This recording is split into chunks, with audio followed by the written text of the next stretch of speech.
Red alert, red alert. All hands to the battle station.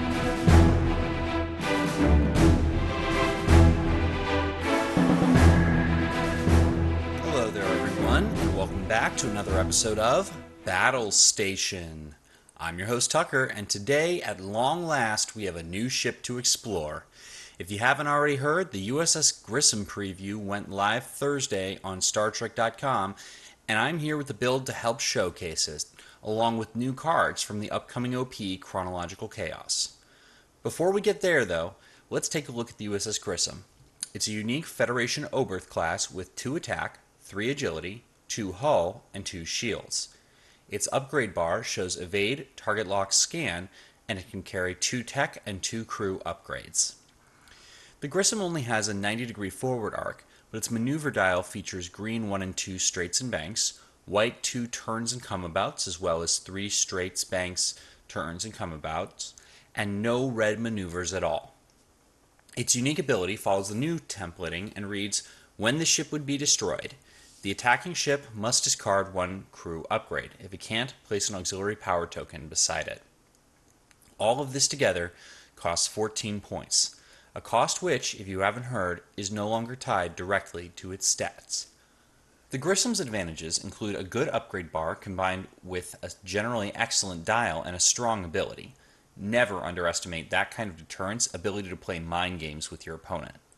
Also, the importance of its cost being lowered to 14 from the presumptive 20 it would have had under the old system cannot be understated. There's a lot more room to equip the kind of support cards you'd want to put on a ship like this while still staying affordable alongside 2 more traditional heavy hitters. With that said, though, the ship is definitely not a heavy hitter itself, and the amount of resources it would take to make it one is decidedly cost prohibitive. The Grissom's lack of battle stations is a huge blow, as is its lack of a natural weapons upgrade slot. It's also slow. No red maneuvers is nice, but the Grissom will never move faster than 3 without some kind of upgrade. All in all, the Grissom is a tender, not a ship of the line. The USS Grissom is the ship sent by Starfleet to investigate the Genesis planet in Star Trek III: The Search for Spock.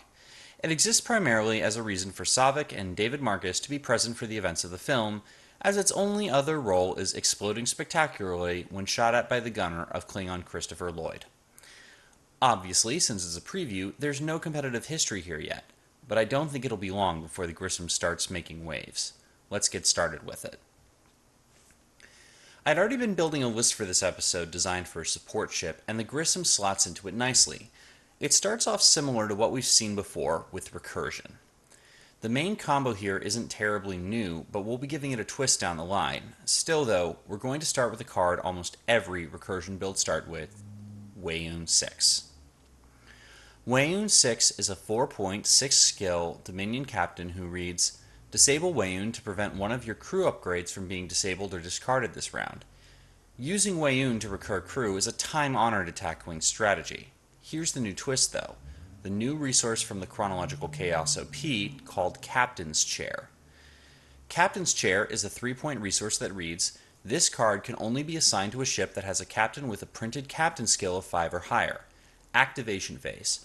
Once per game round, after the ship executes a non-red maneuver, remove a disabled token from one of the cards equipped to the ship. Since Weyoun has a captain skill of 6, he qualifies to take the captain's chair. And since the Grissom has no red maneuvers, the captain's chair can take a disabled token off of Weyoun every single round. Notice, the wording on captain's chair says card, not upgrade, meaning that it can affect Weyoun. This leads to a situation where the Grissom can use 1 discard crew once per round instead of once per game, without even having to spend an action to make it happen. There are obviously a lot of choices as to what we can use here, but as long as we're looking at new cards, why not look at all of them? Data, the prize in the Chronological Chaos OP, is a 5-point Federation crew upgrade with a range of 1 to 2 that reads, action, discard this card and target an opposing ship. Roll 1 attack die and consult the below chart. Crit, discard a card of your choice on the target ship. Battle stations, discard the captain of the target ship. Hit, discard a crew on the target ship. Blank, nothing happens. While using data once may not generate any result at all, using it every round is much more likely to throw a wrench in your opponent's plans, especially since data is the only card in the game that can target admirals or resources. That puts us at 27 points total, which is a fine place to stop, but I'd like to give us another option. With that last crew slot on the Grissom, we'll add in another common support crew upgrade that's received a facelift from the Chronological Chaos OP, Nanclus. Nanclus is a 5-point Romulan crew upgrade with range 1 to 3. Its revised rule text reads, Action. Discard this card to target an opposing ship. This game round, the target ship rolls +1 attack die but cannot roll defense dice. Once you've stripped off all of the upgrades on your opponent's ship with data, why not strip off their defense dice too? All in all, we're left with a support ship that plays havoc with the opponent's ability to effectively use their fleet, but punishes the opponent even more for destroying it, for the low cost of 33 points. That's cheap enough to leave plenty of points for 2 heavier hitting attack ships to back up the super versatile support vessel. The final build looks like this.